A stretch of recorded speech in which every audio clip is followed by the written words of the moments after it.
శ్రీ మాత్రే నమః. నమస్కారం అండి. ఎలా ఉన్నారు? అందరూ బాగున్నారా? మీరందరూ ఆనందంగా సంతోషంగా ఉండాలని అమ్మవారిని ఎప్పుడూ కోరుకుంటూ ఉంటాను. ధాత్రితో లక్ష్మీప్రియ క్రియేషన్స్కి స్వాగతం. ఈరోజు కూడా ఒక మంచి వీడియోతో వచ్చేసానండి. మార్గశిర మాసంలో లక్ష్మీ గురువారాల వ్రతం అయితే చేస్తున్నాం కదండి. అందులో 4వ గురువారము ఏ విధంగా పూజ చేసుకోవాలి, నైవేద్యం ఏమిటి అన్న విషయం ఈ వీడియో ద్వారా తెలుసుకుందామండి. మార్గశిర మాసంలో 5 లక్ష్మీ వారాలని అమ్మవారికి పూజనైతే చేసుకుంటూ ఉంటామండి. ఇప్పటిదాకా అయితే మనకి 3 లక్ష్మీ వారాలు అయితే పూజ జరిగిందండి. ఇది 4వ వారం అమ్మవారి యొక్క పూజ. ఇంకొక లక్ష్మీ వారం ఉందండి. మార్గశిర మాసంలో వచ్చే ఆఖరి లక్ష్మీ వారం ఇది. ఇప్పుడు మనము 4వ లక్ష్మీ వారం, కానీ ఇంకొక గురువారం పూజనైతే జరుపుకోవాలి. పుష్యమాసంలో వచ్చే మొదటి గురువారాన్ని మనము కలుపుకొని 5 వారాల వ్రతాన్ని మనం జరుపుకోవాలి. ఇప్పటి వరకు ఏ వారం కూడా అమ్మవారికి పూజ చేయలేని వారు, చేసుకోవాలి అనుకునేవారు ఈ 4వ లక్ష్మీ వారము అలాగే పుష్యమాసంలో మొదటి వారం కలుపుకొని 5వ వారము అమ్మవారికి పూజ చేసుకోవచ్చండి. లేదు అంటే ఈ వారం మొదలు పెడితే పుష్యమాసంలో ఇంకొక 4 వారాలు కలుపుకొని మొత్తం 5 వారాల పూజని జరుపుకోవచ్చండి. ఈ 4వ లక్ష్మీ వారానికి చాలా విశిష్టత ఉందండి. ఈరోజు అమ్మవారికి అలాగే స్వామివారికి ఎంతో ఇష్టమైన రోజండి. ఈరోజు ఏకాదశితో కూడుకున్న లక్ష్మీ గురువారం అండి. ఈ లక్ష్మీ గురువారం రోజున అమ్మవారికి పూజ అలాగే స్వామివారికి పూజ చేసుకోవచ్చు. ఇక ధనుర్మాసం కాబట్టి విశేషంగా ఇద్దరికి పూజ చేస్తే చాలా మంచిదండి. ఆ స్వామివారికి అలాగే అమ్మవారికి ఎంతో ఇష్టమైన రోజు కాబట్టి ఈ రోజున ఇప్పటి వరకు ఎవరు పూజ చేసుకోలేకపోతే ఈ రోజు చేసుకోండి. లేదు అంటే ఆఖరి గురువారం పుష్యమాసంలో మొదటి వారం తప్పకుండా అమ్మవారికి పూజ చేసుకోండి. అలాగే అయ్యవారికి కూడా పూజ చేసుకోండి. ధనుర్మాసం కాబట్టి ఇంతటి విశిష్టమైన ఈరోజు 2024వ సంవత్సరం డిసెంబరు 26వ తేదీ గురువారం ఏకాదశి తిథితో వస్తుందండి. ఆ స్వామివారికి ఇష్టమైన తిథి రోజున అమ్మవారిని పూజిస్తే చాలా చాలా మంచిదండి. అమ్మవారు చాలా సంతోషిస్తారు. కనుక ఇప్పటి వరకు ఎవరైతే ఈ పూజను చేసుకోలేదో వారు తప్పకుండా ఈ 4వ లక్ష్మీ గురువారం రోజున అమ్మవారికి పూజనైతే చేసుకోండి. అలాగే ప్రతి వారం చేసుకున్న వారు కూడా తప్పనిసరిగా ఈరోజు మిస్ చేసుకోకుండా ఈ పూజనైతే చేసుకోండి. పూజా విధానం అంతా కూడా సింపుల్గా ఉంటుందండి. మనము లక్ష్మీ అమ్మవారిని శుక్రవారం పూట ఏ విధంగా పూజ చేస్తాము, అలాగే దీపావళి రోజున అమ్మవారిని ఏ విధంగా పూజిస్తాము అలాగే పూజించాలండి. అమ్మవారికి పూజ మీ పూజా మందిరంలోనే విశాలంగా ఉంటే అక్కడ చేసుకోవచ్చండి. లేదంటే ఈ విధంగా పీఠాన్ని ఏర్పాటు చేసుకుని పీఠంలో అమ్మవారిని ప్రతిష్ఠించుకొని పూజ చేసుకోవచ్చండి. ఎక్కడ చేసుకున్నా సరే మీ దగ్గర ఉన్న వస్తువులతో స్వామి అమ్మవార్లకి భక్తితో శ్రద్ధతో పూజ అయితే చేసుకోండి. మీ దగ్గర స్వామి అమ్మవార్ల పటం ఉంటే పూజలు పెట్టుకోండి. లేదు అంటే ఇలా విడిగా ఉన్న ఫోటోనైనా పెట్టుకోండి. నా దగ్గర లక్ష్మీ అమ్మవారి యొక్క పటం మాత్రమే ఉంది. ఆ పటాన్ని పూజలో పెట్టుకున్నాను. అమ్మవారికి ఎంతో ఇష్టమైన పువ్వుల మాలతో అలంకరించానండి. మీరు మీ దగ్గర ఉంటే తామర గింజల మాలలతో కానీ, చిట్టి గాజుల మాలలతో కానీ, కాసుల పేరు మాలలతో కానీ అమ్మవారిని చక్కగా అలంకరించుకోండి. ఈరోజు ఏకాదశి కూడా కలిసి వచ్చింది కాబట్టి ఏకాదశి వ్రతాన్ని కూడా ఆచరించాలనుకునేవారు ముందు రోజు నుంచే ఉపవాస దీక్షలో ఉండాలండి. సాయంత్రము భోజనం చేయకుండా ఉండాలి. అంటే రాత్రి అల్పాహారము, ముందు రోజు రాత్రి అల్పాహారం కానీ పళ్ళు కానీ తీసుకొని ఉపవాస దీక్షలో ఉండాలి. మరుసటి రోజున తలారా స్నానం చేసి ఇల్లు గుమ్మాలు శుభ్రం చేసుకొని చక్కగా ఇంటి ముందు ముగ్గులు వేసుకొని గడప ముందు అమ్మవారి యొక్క పాదాలని చక్కగా పిండితో వేసుకుని ఇంటి ముందు దీపాలు వెలిగించుకోవాలి. తర్వాత ఆ రోజంతా ఉపవాసం ఉండి పూజ చేసుకోవాలండి. తర్వాత 27వ తేదీన మీరు ద్వాదశి గడియలు వెళ్ళిపోయేలోపు మీ ఉపవాస దీక్షని విరమించుకోవాలండి. ఈ విధంగా పూజ చేయలేము అనుకునేవారు మామూలుగా అమ్మవారికి పూజ అయితే చేసుకోండి.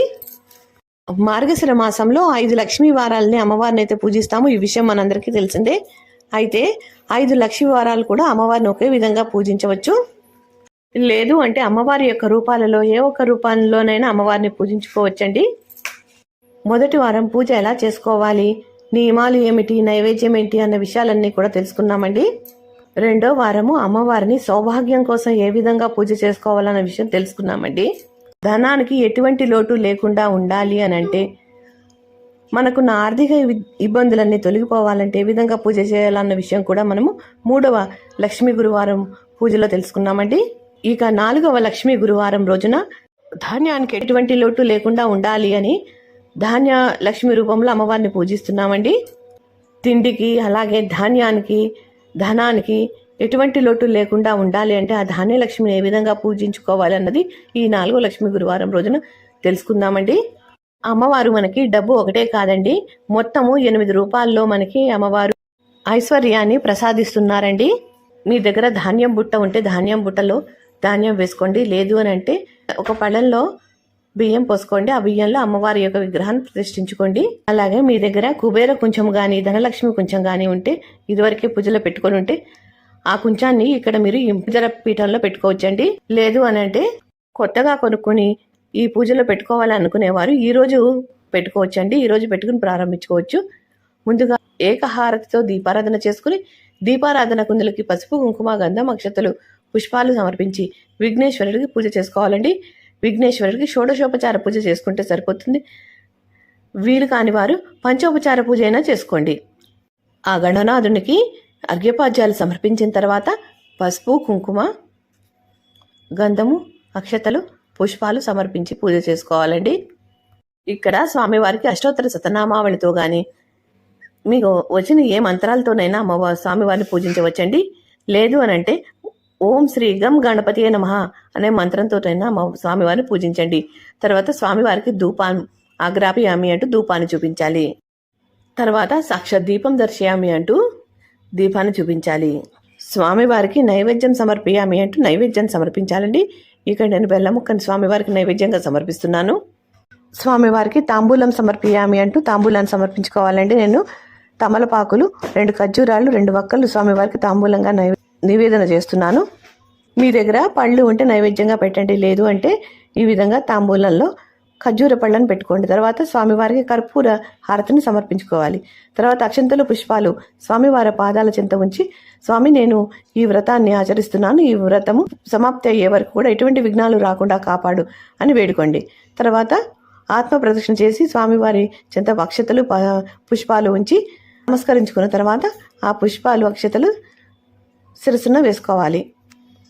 తర్వాత అమ్మవారికి పూజ ప్రారంభించాలండి. అమ్మవారికి ఆవాహనం పలికి ఆసనం సమర్పించుకోవాలి. ఆవాహయామి అంటూ అక్షతలు సమర్పించుకోండి. ఆసనం సమర్పయామి అంటూ అక్షతలు సమర్పించుకోండి. ఈ 4వ లక్ష్మి గురువారం అమ్మవారిని మంగళకరమైన వస్తువులు లక్ష్మీ గవ్వలు తామర గింజలు గోమతి చక్రాలు ఇలా వీటితోటి అమ్మవారిని పూజించండి. మీ దగ్గర వీటిలో ఏవి ఉంటే వాటితో పూజ చేయండి, లేదు అంటే అక్షంతలతోటి పుష్పాలతోటి అమ్మవారిని పూజించండి. అమ్మవారిని చెంచల అని అంటారు. అమ్మవారు ఎక్కడా కూడా ఒక దగ్గర స్థిరంగా ఉండదని, చంచలంగా ఉంటుందని అంటూ ఉంటారు. అందుకని అమ్మవారి యొక్క అనుగ్రహం కలిగి అమ్మవారు మన ఇంట్లో స్థిర నివాసం ఏర్పాటు చేసుకోవాలి అంటే తప్పకుండా అమ్మవారికి ఈ విధంగా పూజలు చేస్తూ ఉండాలండి. అమ్మవారి యొక్క అనుగ్రహం కలగాలి అంటే స్వామివారిని పూజించాలి. ఎక్కడైతే స్వామివారిని పూజిస్తామో అక్కడ అమ్మవారు కూడా కొలువై ఉంటారు గనక స్వామివారిని పూజించుకోవాలండి. ఈ మార్గశిర మాసంలో కూడా లక్ష్మీదేవి అనుగ్రహం శీఘ్రంగా కలగాలి అని అంటే నారాయణ్ణి స్మరించుకోవాలి అని అంటూ ఉంటారు పండితులు. ఎక్కడైతే స్వామివారి యొక్క నామాలు వినిపిస్తాయో స్వామివారి యొక్క పూజ జరుగుతుందో అక్కడ అమ్మవారి స్థిర నివాసం ఏర్పరచుకుంటారని అంటూ ఉంటారు. అందుకని నేను ఇక్కడ స్వామివారికి కూడా అష్టోత్తర శతనామాలతో పూజ చేసుకున్నాను. అలాగే అమ్మవారికి లక్ష్మీ గవ్వలతో అష్టోత్తరం చదువుకుంటూ పూజ చేసుకుంటున్నానండి. అమ్మవారిని పూజిస్తే అయ్యవారు స్థిర నివాసం ఏర్పరచుకొని ఉంటారు. అలాగే అయ్యవారిని పూజిస్తే అమ్మవారు మన ఇంట స్థిర నివాసం ఏర్పరచుకుంటారు. అందుకని ఇద్దరిని పూజించుకునే విశేషమైన రోజు ఈ మార్గశిర లక్ష్మీ గురువారము. అలాగే ఈరోజు ఏకాదశి తిథి కలిసి వచ్చిందన్నాం కదండి. అందుకని ఈరోజు కూడా స్వామివారిని పూజిస్తే స్వామి అమ్మవార్లు ఇద్దరిని పూజిస్తే విశేషమైన ఫలితాలు అయితే కలుగుతాయి. ఈ మార్గశిర లక్ష్మీ గురువారాలలో ముఖ్యంగా అమ్మవారి యొక్క పాదాలని పూజిస్తూ ఉండాలండి. బయట గుమ్మం దగ్గర కూడా గడప దగ్గర అమ్మవారి యొక్క పాదాలని పిండితో వేసి పసుపు కుంకుమలతో అలంకరించుకోవాలి. అలాగే మన పూజాపీఠంలో కూడా అమ్మవారి యొక్క పాదాలని పిండితో ఒక పళ్ళల్లో వేసుకుని పూజ చేసుకోవాలి. లేదంటే మీ దగ్గర పాదాలు ఉంటే అమ్మవారి యొక్క పాదాలని పీఠంలో ఏర్పాటు చేసుకుని పసుపు కుంకుమ గంధంతో చక్కగా అలంకరించి పుష్పాలతో అలంకరించి పూజ అయితే చేసుకోండి. అందుకని ఈరోజు ద్వార పూజ చేసుకోవాలండి. ద్వారానికి పసుపు రాసి కుంకుమ బొట్లతో చక్కగా అలంకరించి ద్వారం ముందు అమ్మవారి యొక్క పాదాలని పిండితో వేసి పసుపు కుంకుమలతో అలంకరించి ద్వారానికి రెండు వైపులా దీపాలు వెలిగించి ధూపం వేసి చక్కగా బెల్లం ముక్కని నైవేద్యంగా పెట్టి బయట పూజ అయిన తర్వాత ఇంట్లోకి వచ్చి అమ్మవారి యొక్క పూజను ప్రారంభించాలండి. అమ్మవారు మనకి ధనం మాత్రమే కాదండి, అమ్మవారు మనకి సౌభాగ్యాన్ని, ఐశ్వర్యాన్ని, ఆరోగ్యాన్ని, విద్యని, సకల కళలని, ఇలా వస్తువులు ఏవైనా సరే, బంగారం కానీ వెండి కానీ ఏవైనా సరే అమ్మవారిని ధర్మబద్ధంగా కోరుకుంటే కనుక తప్పకుండా నెరవేరుస్తారండి. ఆడవారికి సౌభాగ్యాన్ని కలగజేస్తుంది, అలాగే పిల్లలు లేని వారికి సంతాన భాగ్యం కలగజేస్తుంది, అలాగే కీర్తి ప్రతిష్టలను కూడా కలగజేస్తుంది, అలాగే ముఖ్యంగా ఆ ఇంట్లో సుఖ సంతోషాలను కూడా అమ్మవారు కలగజేస్తుందండి. ఇవన్నీ కూడా సంపదలుగా భావించి లక్ష్మీదేవి అనుగ్రహం వల్ల ఇవన్నీ కూడా మనకు కలుగుతాయని నమ్మకంతో భక్తితో అమ్మవారిని పూజించండి. ఇక్కడ అమ్మవారికి నైవేద్యంగా పులిహోరని, గారెల్ని సమర్పించుకోవాలండి. అందుకే నేను పులిహోరని, గారెల్ని కూడా అమ్మవారికి సమర్పిస్తున్నాను. ఈ పూజ ఎవరైనా ఏవైనా కారణాల వల్ల ఉదయం చేసుకోలేకపోతే సాయంత్రం వేళల్లో చేసుకోవచ్చండి. సంధ్యాదీపపు కాంతులలో అమ్మవారికి పూజ చేస్తే అమ్మవారు ఎంతో సంతోషిస్తారు. అందుకని ఆ సమయంలో అన్న పూజ చేసుకోండి. అప్పుడు కూడా మీరు ద్వార పూజ చేసి ద్వారానికి ఇరువైపులా దీపాలను అయితే వెలిగించండి. లక్ష్మీ అమ్మవారు ప్రతి గడపకి తిరుగుతూ వెళ్తూ ఉంటుందటండి. అందుకని ఏ ద్వారం ముందైతే చక్కగా అలంకరించబడి దీపాలు వెలిగించబడి ఉంటున్నాయో ఆ గడపలో అడుగు పెడతారట ఈ మార్గశిర లక్ష్మీ వారాల్లో. అందుకని తప్పనిసరిగా మీరు 2 పూట్లా కూడా ద్వారానికి ఇరువైపులా దీపాలు పెట్టడానికి ప్రయత్నం అయితే చేయండి. ధూపం అగ్రాపయామి అంటూ ధూపాన్ని చూపించిన తర్వాత, సాక్షాత్ దీపం దర్శయామి అంటూ దీపాన్ని చూపించి నైవేద్యం సమర్పించిన తర్వాత అమ్మవారికి తాంబూలం సమర్పయామి అంటూ తాంబూలం సమర్పించుకోవాలి. తాంబూలం పెట్టే సమయంలో మీరు బట్టలను కూడా పెట్టచ్చండి. చీర, జాకెట్, అలాగే గాజులు, అలాగే సౌభాగ్యకరమైన వస్తువులు, మంగళకరమైన వస్తువులని పెట్టి అమ్మవారికి నైవేద్యంగా సమర్పించుకోవచ్చు. లేదు అంటే తమలపాకులు, 2 వక్కలు, 2 ఖర్జూరాలు తాంబూలంగా సమర్పించుకోవచ్చు. లేదు అంటే మీరు పళ్ళను కూడా సమర్పించుకోవచ్చు. తర్వాత అమ్మవారికి అక్షతలు, పుష్పాలు అమ్మవారి పాదాల చెంత ఉంచి, అమ్మ ఈ పూజ చేశాను, నా ఈ కోరికను నెరవేర్చు తల్లి అని మీ కోరికలు అమ్మవారికి నెరవేర్చుకోండి. నేను చేసిన పూజలు ఎటువంటి లోపాలున్నా క్షమించు అని అమ్మవారిని వేడుకోండి. ఇదండి మార్గశిర లక్ష్మీ వారాల 4వ గురువారం పూజా విధానము. ఈ వీడియో మీకు నచ్చింది అనుకుంటాను, ఎంతో కొంత ఉపయోగపడింది అనుకుంటాను. ఈ వీడియో కనుక మీకు నచ్చితే తప్పకుండా లైక్ చేయడం మర్చిపోవద్దు, అలాగే షేర్ చేయడం మర్చిపోవద్దు. మీరు లైక్ చేయడం వల్ల, షేర్ చేయడం వల్ల మరికొద్ది మంది ఈ వీడియోను చూడగలుగుతారు. అలాగే నాకు ఎంతో సపోర్టివ్గా, ఎంకరేజ్మెంట్గా ఉంటుందండి. మా వీడియోని మొదటిసారి చూస్తున్నట్లయితే తప్పకుండా సబ్స్క్రైబ్ చేసుకోండి. అప్పుడే నేను చేసే వీడియోలు మీకు నోటిఫికేషన్ రూపంలో వస్తాయి. మా వీడియోని మీరు మిస్ కాకుండా చూడగలుగుతారు. ఈ వీడియో కనుక నచ్చితే లైక్ చేయండి, షేర్ చేయండి, సబ్స్క్రైబ్ చేసుకోండి. మరో మంచి వీడియోతో మళ్ళీ కలుస్తాను. నమస్కారం, ఉంటానండి.